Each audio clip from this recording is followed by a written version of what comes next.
Hola, bienvenidos a un nuevo video aquí en Caminando Entre Ideas. Hoy vamos a hablar de este libro que se llama El Alimento de los Dioses, de uno de los escritores que yo creo que más me han gustado de la colección, G. Wells. Así que vamos a empezar este video de una vez por todas.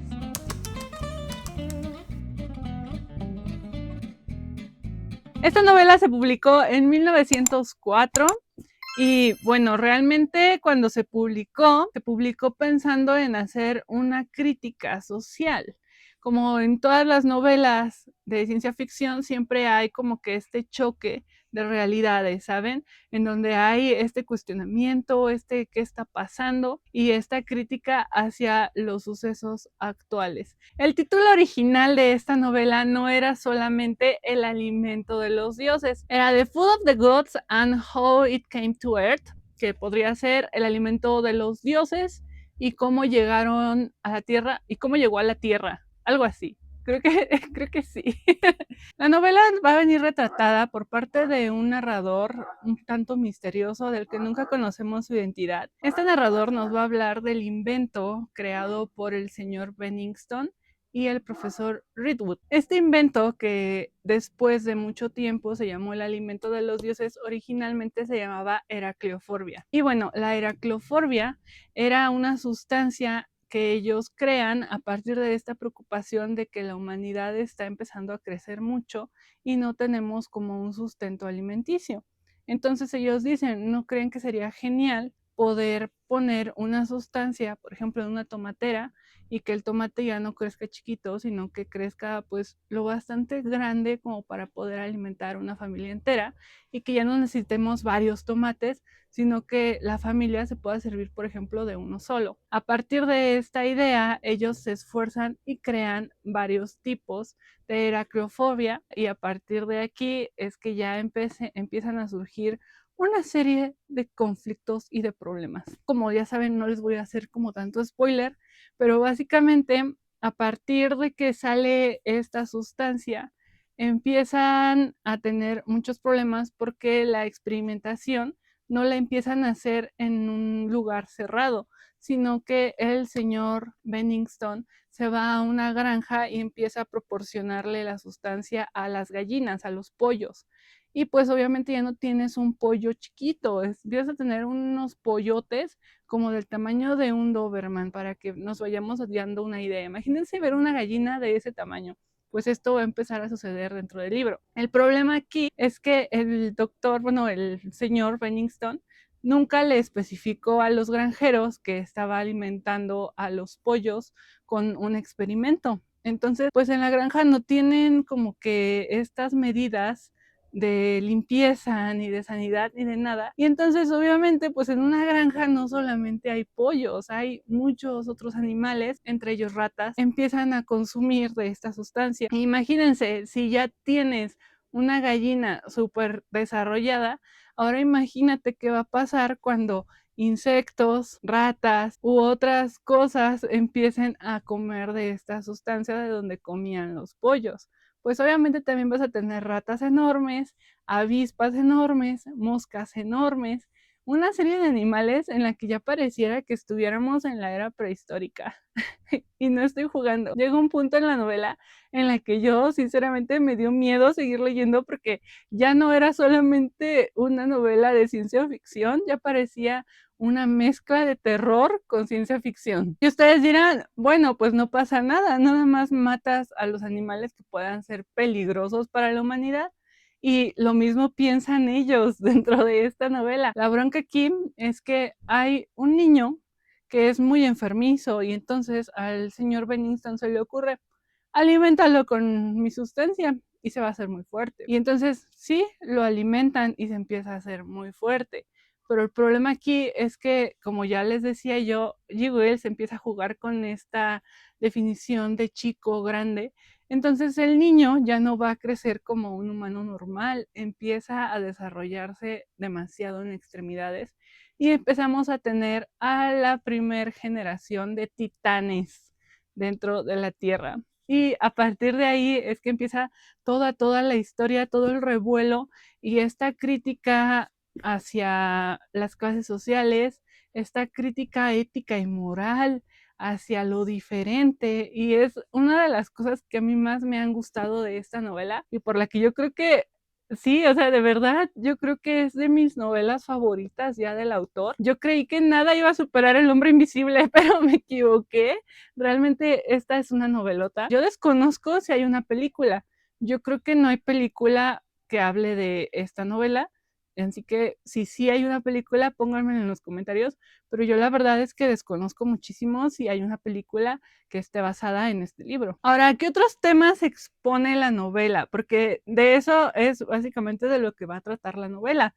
Es esta rebelión que va a haber después de los titanes, es todo este problema, este conflicto que va a haber, por ejemplo, entre los animales, entre quién come qué cosa, si, por ejemplo, esa comida es segura para que la consumamos los humanos chiquitos. Y bueno, lo que pasa es que para la época en la que G. Wells publica esta novela, estábamos pasando por el cierre de este periodo victoriano. ¿Qué quiere decir esto? Que el imperialismo estaba perdiendo mucho poder. Entonces, como empezaba a perder poder y había nuevos ricos, ya había también la presencia de la clase media. Entonces, de alguna manera, G. Wells hace como que esta sátira hacia el miedo que tenían las clases sociales altas con respecto a que el pueblo pudiera llegar a tener más alcance económico o que pudiera llegar a levantarse, el peligro que representaban las minorías. De eso es de lo que está hablándonos aquí G. Wells. Hay una forma de plasmar este plano moral y político dentro de la novela que me parece muy interesante y que yo quería hablarles un poquito más de eso. Y es que como humanos sí podemos tener esta organización para exigir derechos, pero también para quitarlos. Y es una forma muy interesante y da un poquito de miedo cómo G. Wells lo plasma dentro de la novela y de una forma en la que sí empiezas a empatizar no solamente con los titanes, también con esta forma tan humana de vivir y esta forma tan humana de representar el miedo,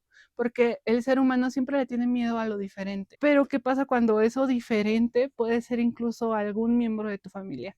Entonces, es uno de esos libros que realmente te pones a pensar y dices, wow, G. Wells estaba demasiado adelantado a su época. La verdad es que sí. Yo creo que perfectamente podrían haber tomado muchas ideas de esta novela para crear X-Men o para crear Star Wars o para crear otros mundos que realmente son muy cercanos a lo que nos gusta ver, lo que nos gusta consumir en el día de hoy. Pero más allá de las cosas que nos guste consumir el día de hoy, también hacia los problemas sociales que vamos arrastrando desde épocas tan lejanas como en 1900, ¿saben? Y bueno, además de eso, me gustaría hablar un poquito de esta analogía de lo grande y lo pequeño, ¿no?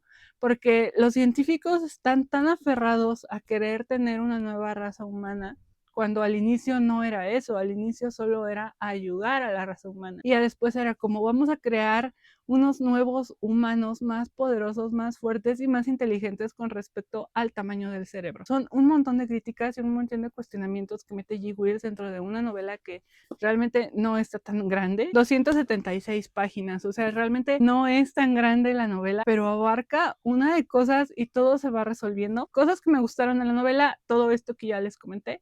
Cosas que no me gustaron. Principio, que el narrador muchísimas veces pareciera que nos está jugando con yo soy misterioso, pero lo sé todo, pero también a la vez desconozco muchas cosas o desconocí cosas en cierto momento y eso no te va a confundir, pero sí puedes llegar a decir, oye, date prisa, por favor, en la narración, etcétera. Otra de las cosas que no me gustaron en especial de esta novela es el final, y es que no es un mal final, pero yo tengo un conflicto con los finales abiertos. Y G. Wells me acostumbró muchísimo a tener finales contundentes. Y aquí el final es más hacia qué crítica vas a plantear tú como ser humano, como lector. Es un final muy interesante, pero realmente yo no soy fan de los finales abiertos. Entonces, si tú tampoco eres fan de los finales abiertos, hay que pensar un poquito en eso, pero aún así vale muchísimo la pena leer toda la novela de principio a fin. Ahora, otra de las cosas que también como que no me la dieron tanto, pero porque siento que es algo que ya estamos como que viendo mucho en casi todos los libros de G. Wells, es esta de, oye, científico, ten cuidado con creerte Dios, que no está mal, no está mal, pero siento que, no sé, yo esperaba otro mensaje y realmente ese es el mensaje más simple de la novela.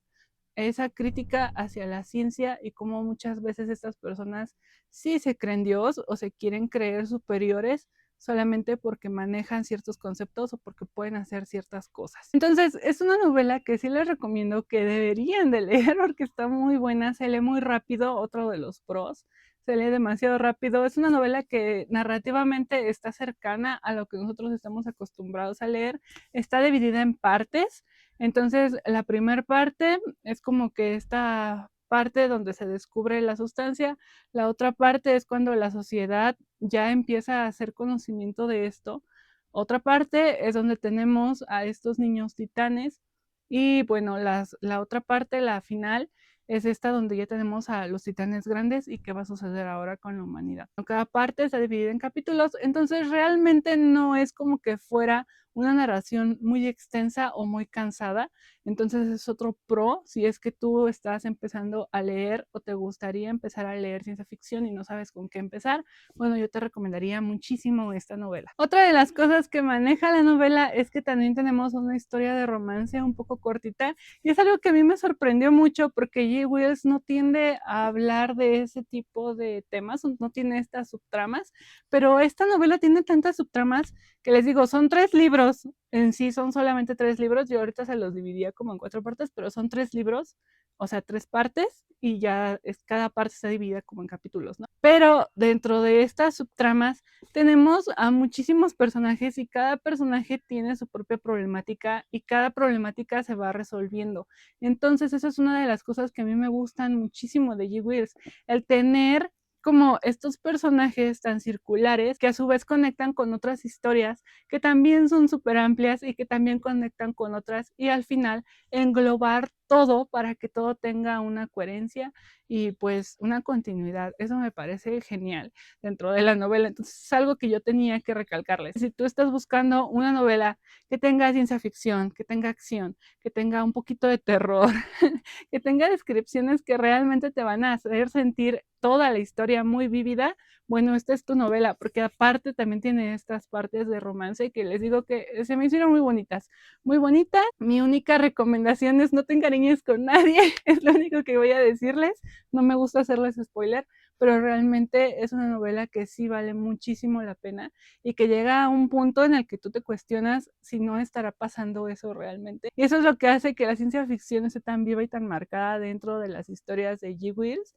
y una de las razones por las que yo creo que es uno de mis autores favoritos, uno de los autores que más me gustó descubrir mientras he estado leyendo los libros de esta colección. Ahora, en cuanto a la novela, en cuanto a la edición, porque yo sé que me van a preguntar, yo les voy a dejar en la descripción quién la tradujo y también pues tengo que recalcar que pues esta edición es por RBA.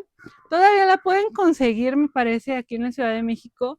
Hay librerías que todavía manejan colecciones o ediciones viejitas porque ya tiene mucho tiempo que dejó de circular, pero hace poquito estaba viendo un comentario en el que me decían que en España se va a volver a relanzar. Entonces, bienvenidos sean quienes me están viendo desde España. Yo sí se los recomiendo, solo que las ediciones, no sé si eso también pasa en España, pero aquí en México por lo menos, miren, cada edición viene ilustrada, pero la tinta, a mí, yo tengo una queja con la tinta, porque pasas tu dedo y se mancha, o sea, se mancha y eso a mí como que no me termina de gustar.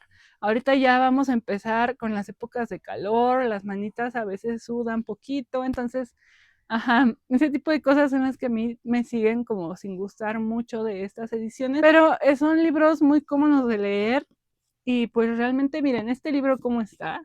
Y yo me lo he llevado incluso a mis clases de natación porque a veces tengo que estar esperando ahí antes de entrar a hacer deporte. Entonces ahí yo estoy leyendo y no les ha pasado nada a pesar de que me han mojado y a pesar de que este libro anduvo conmigo casi todo mediados de enero y inicios de febrero. Entonces es una cosa que deberían de tomar en cuenta si es que quieren comprar esa edición. Si no, pues cualquier edición, porque realmente el libro es muy, muy bueno. Yo sí les recomiendo mucho la historia de G. Wills.